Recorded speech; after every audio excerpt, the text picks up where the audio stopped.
Şu Damas'ta hozir egasi remont qilib bering usta deb tashlab ketdi.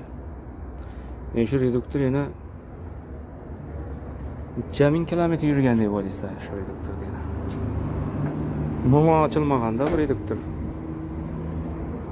Umuman ochilmagan reduktor.